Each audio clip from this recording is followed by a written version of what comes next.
Kurumzari, Yangbiro Punamu Impact News Election 2017 Nakalaki Irona, Putoksariba, Putoksari, Putoksavi Pandam, say Adomadom, Gimihut Kanbada, Amasum Kangbada, Henlahin and Navagi Pandam, the Putoksariba, aspiring candidate Manipur 2017, the Taramokse. Nasi Agi, Impact News, the Tudor links in the Leviri by Mangaling in the Leviri aspiring candidates say taken Asunate. 16 Singjami Assembly Constituency dagi BJP ge aspiring candidate amoina nupi candidate amoina chongtok piraiba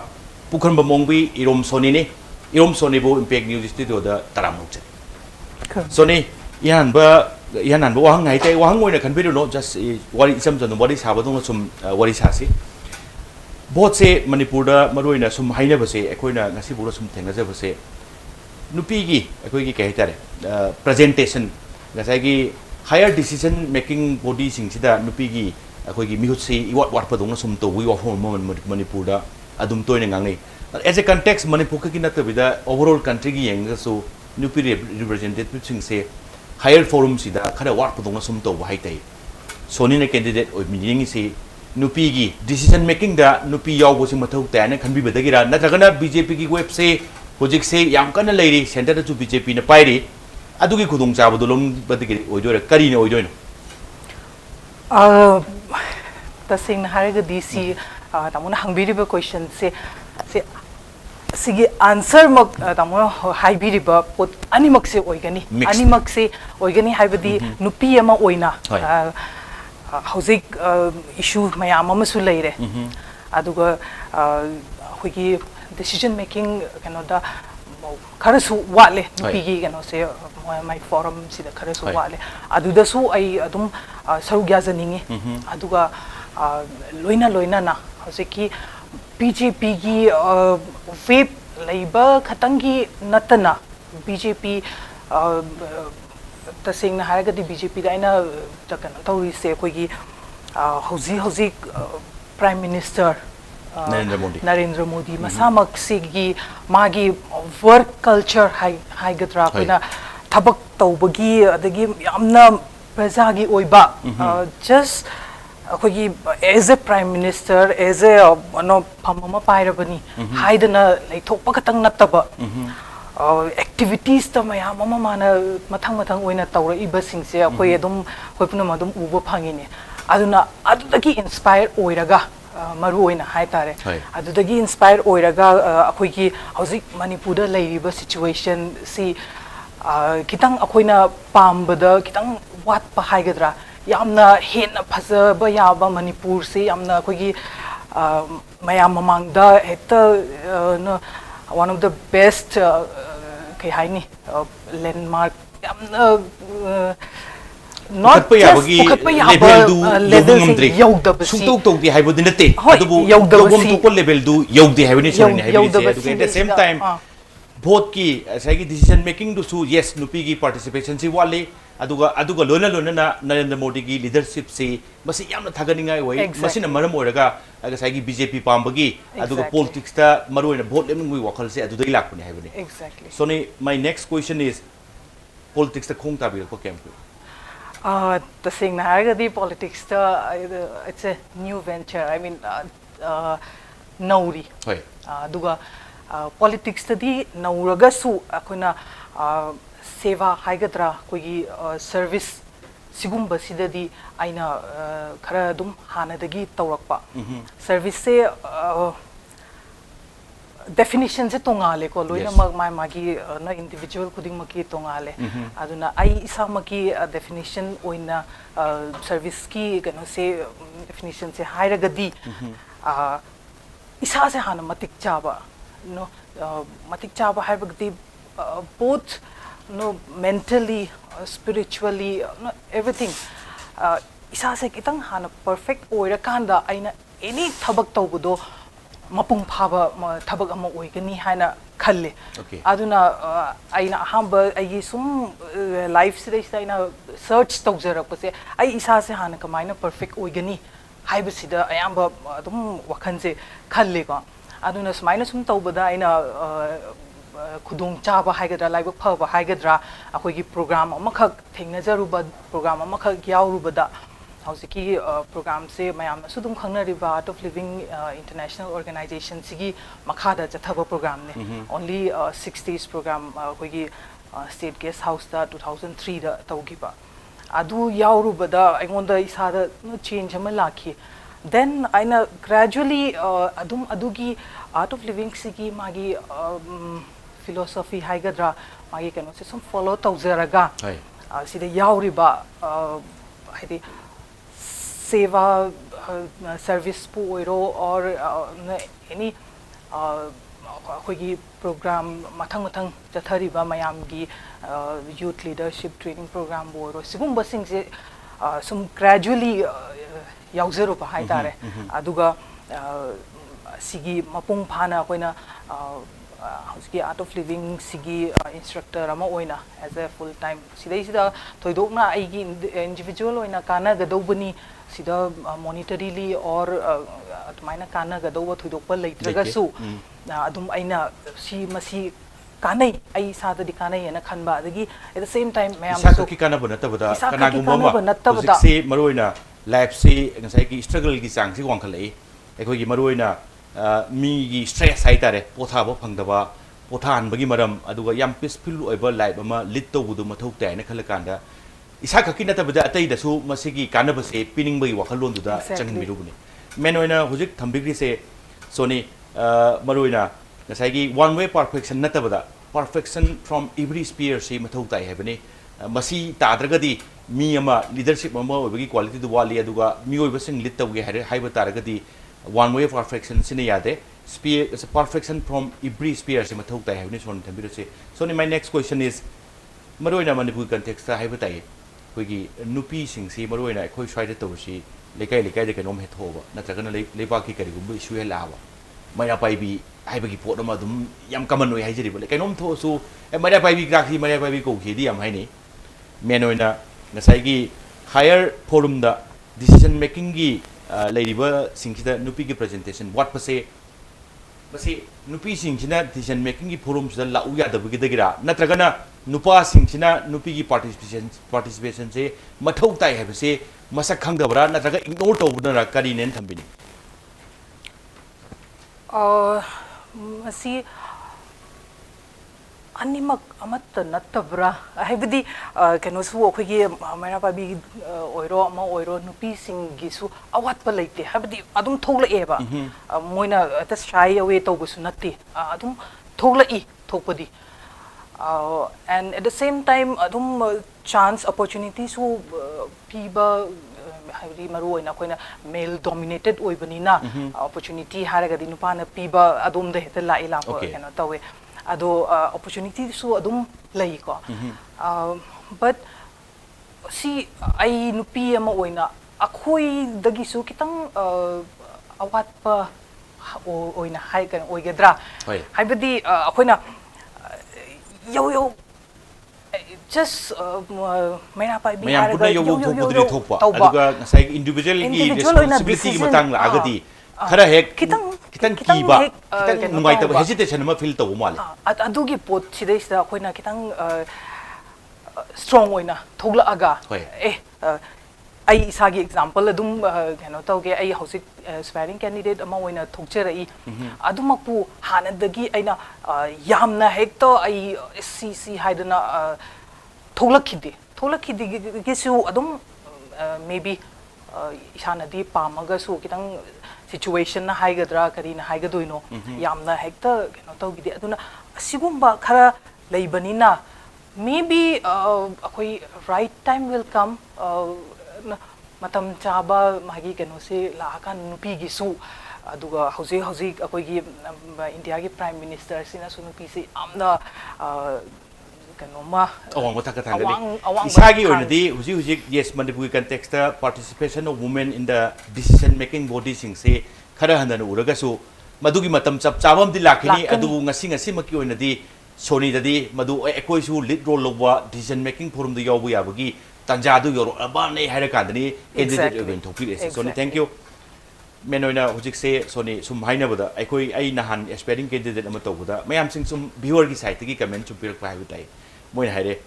candidate singse maximum number of candidate aspiring candidate to hoji pawda impact news na puthokhrisi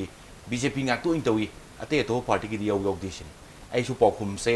adum sengna pijar me madudi BJP ki candidate se 2017 gi lakadoriba election sidadi BJP candidate se aduk matik yami aspiring candidate se soni singamai constituency da aspiring BJP candidate according to you kayam le 5 of us mga koi mga ni hoji pawda di soni hairi se any the ticket pi kisano ticket pi buganda adwai da kaisu nungai taba natragana hater feeling kaisu leiroi any candidate ogado budu da support to ba haibu gi wafum madikan na ledi ledi adwai da kem thajabi som so in case ticket atopa da pi gren khalasine atopa candidate to support to bigedra natragana kamain thambini ꯑꯗꯨꯒꯤꯗꯤ ꯑꯩ ꯏꯁꯥꯒꯤ ꯑꯣꯏꯅꯗꯤ ꯑꯩꯗꯤ ꯀꯃꯤꯠꯃꯦꯟꯠꯁꯤꯃꯗꯤ ꯑꯩꯗꯤ ꯌꯥꯝꯅ ꯋꯥꯡꯅ ꯂꯩꯖꯩ ꯏꯁꯥꯒꯤ ꯑꯩ ꯀꯃꯤꯠꯃꯦꯟꯠꯁꯦ ꯑꯩꯅ ꯍꯥꯏꯈꯤꯕꯗꯨ ꯑꯗꯨꯝ ꯉꯥꯛꯀꯅꯤ ꯑꯗꯨꯒ ꯑꯩ ꯍꯧꯖꯤꯛꯁꯤꯒꯤ ꯏꯝꯄꯦꯛ ꯇꯤꯚꯤꯒꯤ ꯁꯤꯒꯤ ꯈꯨꯗꯣꯡꯆꯥꯕꯁꯤ ꯂꯧꯖꯔꯒ ꯑꯩ ꯑꯗꯨꯝ ꯃꯌꯥꯝ ꯃꯃꯥꯡꯗꯁꯨ ꯑꯗꯨꯝ ꯍꯥꯏꯖꯒꯦ ꯑꯩ ꯏꯁꯥꯒꯤ ꯑꯣꯏꯅꯗꯤ ꯑꯩ 100% ꯑꯦꯅꯤꯕꯗꯤ ꯑꯣꯏꯕ ꯑꯩꯈꯣꯏꯒꯤ ꯀꯩꯅꯣ higher ꯑꯣꯊꯣꯔꯤꯇꯤꯅ select tawraga masina Singjamai constituency gi oina matik chare hairiba candidate to the ticket pirakpada adum ai sa saugat chagani isagi su adum wangna adugi ticket se phangani haibagi isagi thajabadu su adum achet pathajaba su lei aduga phange good aduga phangdre it's you will remain as a BJP good enough okay so ne मेनोना हुजिक से खरा अमुक वारी से ticket से सोने the पिरेन खलसे सम धारे कान vote सु थेंदरेन खलसे सिंगजमई constituency की ओइना कारिबा हुजिक लेरिबा सिटिंग एमएलए से भोट मासे हेक नसाई की इलेक्शन सी हेक थेंगरकपदगी इलेक्शन की हिस्ट्री आइबा ताए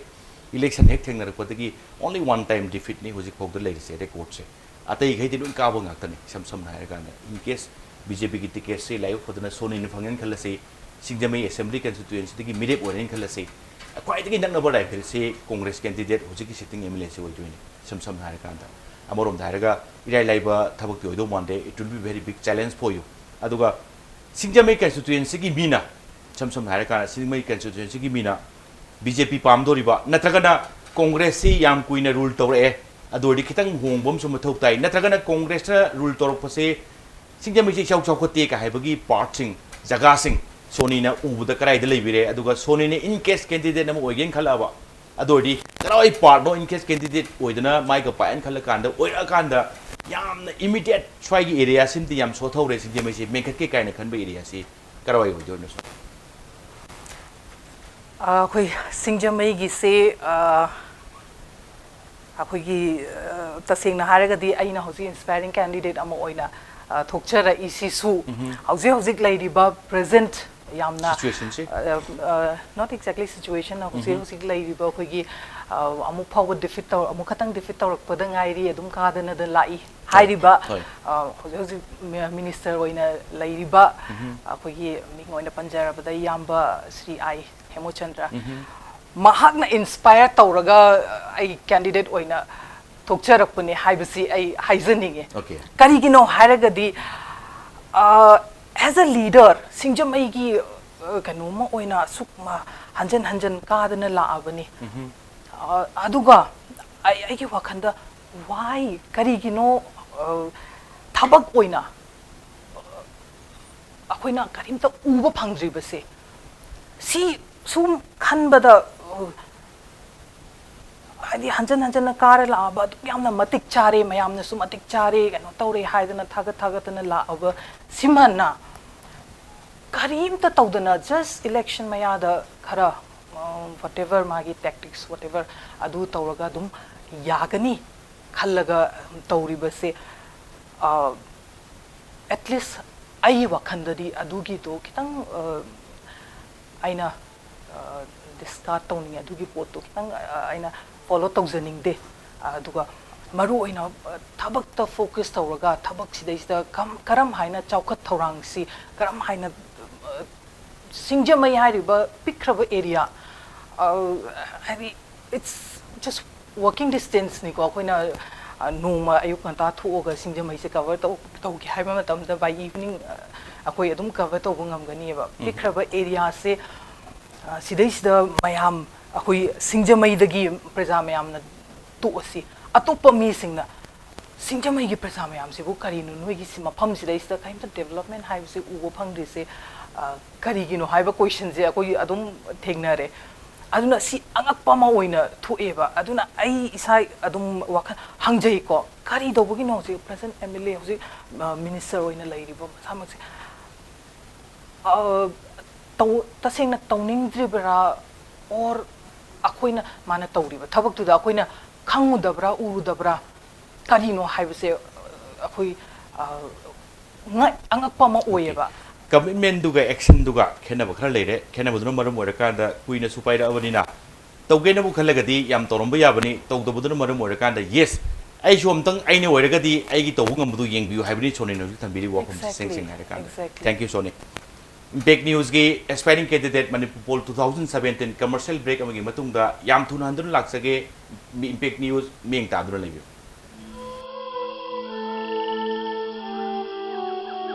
Beneath 100 meters from the Earth's surface,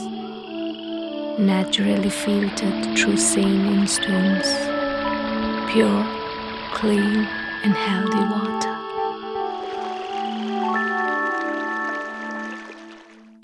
Yumanungi application ki mapung faba solution pir ba Durasign G6 sizinabiu. Durasign asi Tata BlueScope Steel Limited ki flagship retail brand ni. Durasign liner ki khudong chaba sing di yumanungi amasung mapan ki application ki khwaidagi yangba phanglang kupnaba. Yan thaba siling amasung phaklang khaidoknaba gi irai laiba solution pi. Panel sing ado phaiba amadi chap yunga mai kai install toba yai. Durasign Tata BlueScope Steel.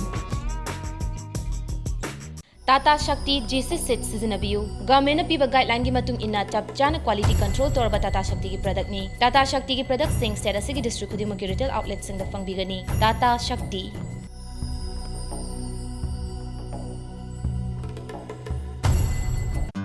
Angels Coaching Center, Uripok Polemlaikai Imphal. Admission starts for Class 10 Revision and Class 1 to 10 Foundation. Our achievements: 11 position holders in 2013, 2014 and 2015, 20 position holders in 2016 including first positioner. There is an unparalleled coaching center in Manipur. I see success in Angel Coaching Yarn Badi Sungang Namla I see success in Sungang Namla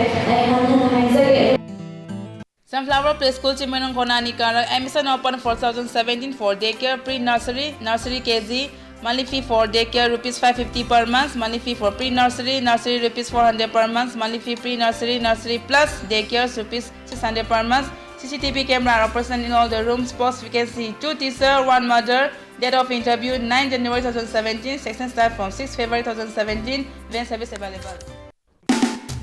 Fangbiragani. Lakadoriba imoinu imagi ira thaunida tangai fadana changadoraba angobanga pengba amadi ngaton. Ngasimak order tobihau pengba amadi ngaton gidamak akapnaba stock ni fangfam S Tomba and Sons Pengba Farm Hyangthang.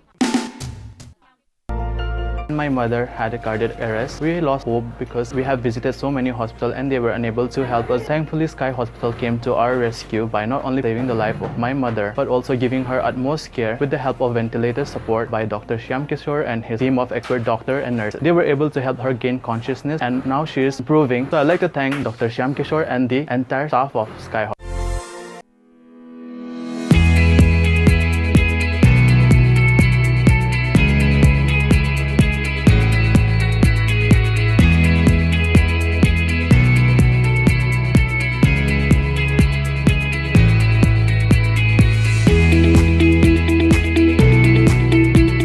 Touch the pinnacles of success for your children. Get enrolled to one of the finest schools in Northeast India, UNESCO School. Excellence in Education. Aspiring candidates brought to you by Northeast Dialogue Forum.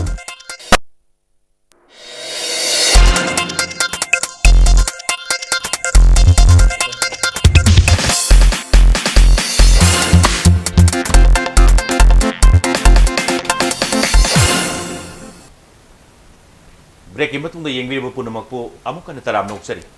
So ninga sai ke se vote limning pagi maram adagi kamain tau duna ngasai ki limning ino adagi maruina ngasai ki women participation in the decision making forum da masigi participation ki kari gi matang sing wari sa hujik se soni state ki haibutare overall state ki su sing sida mu masai gi wari sa na gi tanja du lokjoge soni hujik se maruina masai hujik sik se khoi gi manipur da yamna nungai ta bai tare mioi khoi gi leriba common people sing da yamna yam waba situation ni marudi masai gi economic blockage sa thari ba on national highway sing da sa thari sing se hujik si 60 days phalaka dor tha ni do hujik ngasai gi tha ni phau phare morom dai more than 2 months later so I hujik ngang se even state ki congress rule state ni adu center si BJP rule state ni political gi ngang ba sikak natana even common people sing the sudum wari se madudi ngasai ke hitare blockade ki matang si center na phibam si soe phibam si ware khanga bauda yaushan ba center na intervene to bugi timing je thengmalli itau tok di sum yengro lei ka hai bu dum hai ba yawi aduga political gi ngasai gi blame game hai ba tai adu ai yeng ga di state na hai ri si congress rule government na hai ri si matam jana yeng jande akoi phanayam na chithi thai adu center se matam jana yeng jalakte matam jana help tok di hai bam yawre aduga plus union minister sing even home minister minister of state home lame mana hairam si state na matam jana pau pirakte pau di pire adubu karai da mateng to ningino hai ba gi specified oi da bu number mo kanda nahangai se center na intervene to bosi yadan leibani haibam gi batang am sule at the same time federal structure of the state haibam sule jari center cannot intervene at any time at any will so I see comment thambini haidi lady si blame gainem lobi bra natraga center gi intervention se matam chana khanbi bra natraga state na kari mateng pamagadi matam chana aduga yamna macha khaina pangi sai pami mateng do karai dano haibasi khangan mam thu ene khanbi bra soni kai opum tabini handaki blockade ki matang si kitang unfortunate oire ka si akoi kanam ta sigi pot se pamba nate blockade hojik tawri ba pot se kanam ta pamba nate but masigi pot se karam haina si yauna it's not si ngarang dang haurak pa nate blockade se ngarang dang hauraga hekta suddenly tawrak pa nate asuk kuina chahi kaya dagi blockade se dum chatharaga lai aduga chathara iba blockade se state ta congress na pali at the same time center da su congress adum piring ai da su sigi blockade se dum chathari more than 120 days smoke chatharak pa yaw ghare so that time kari do bugi no sigi question center na intervention adagi center na tawbirakte center na matam chana adu tawrakte haiba question se adi matam du not even once akoi amphau tagi de adugi intervention do la kana tawrakte haidana haigi base aduga housing just 2.5 years BJP na center da paira ise aduga housing sigi phibam sida state na hekta center na tawbirakte center na tawbam thokpani hai kuding ki center hai ribase kitang tabada kitang nungai phate not just BJP ki oina khan kana tawna natana si akoi state issue ama oibra state issue sida center na hek intervene tawrakpa matamda adugi magi result to kari la kadobno haibase mayam loina dum khangnari ni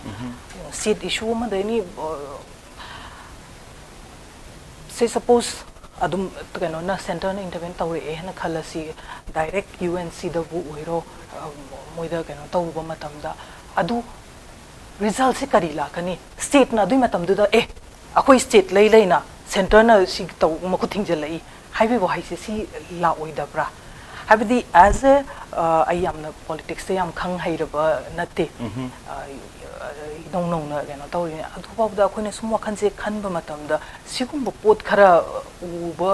phangi okay aduna sida center gi oina di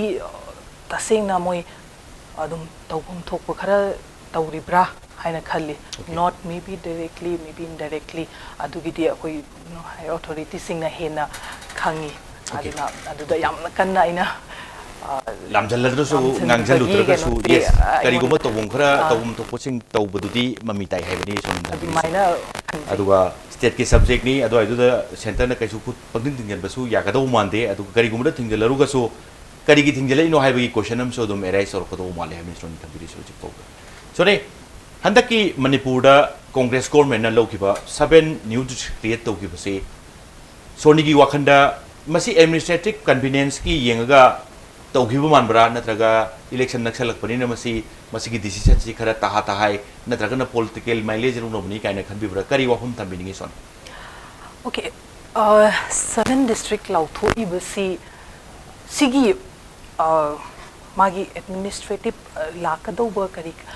kano mayam se si taseng na kogi state na fulfill tawba ngamatra see already my plan se phasana chok out tawraga okay sigi district lautho iba singi magi whatever office bearer or sigi mayam se loin mak se ready leirabra leitribra si mayam se phasana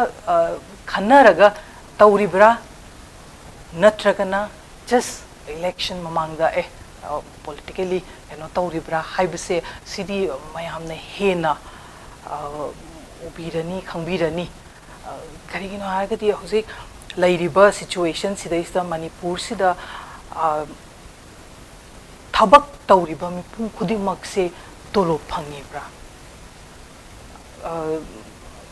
tolop se changnai na mana thamagi chachadana thau tingdana kedodana chatliba sigi mai tolop tu matam chana pibiribra tolop pidragadi karam haina tolop se pidri se karigino akoi state ki deficit lei hairi se si deficit se lei leina hoina district lautho ibasi si adum akoi ngamgadra lautho pe se som na kana set up se magi infrastructure se tongana lakadoi ni huge financial id finance ki factor amti soin lerani sanga do sing du ready lebra leitabra kai sisu achobo wahang amani haibne son tanbire se so ne mathang dai laksaning base manipur da armed forces self power ek ki masigi lo si lokthoko masi inhuman way masi tamthiba mioi begi mayokta tamthiba yam sathiba chanaba yadraba matam siga sunatraba lo mani haina manipur gi nupi haiptai samilana chara hen basi sahi tara manga hela kanda sahi tara tru fark ka dro kanda mana masigi lambi si ita ta de sahi tara manga hena ina chara helak pase center na suta de state na su maduda yam ka hena even mana hairam base thaduk tinge hai se public ki support su what padono tawi masi ithandagi khongjang oina tawi aduga election da thengmara kanda election thengara kanda masi kara kanda yes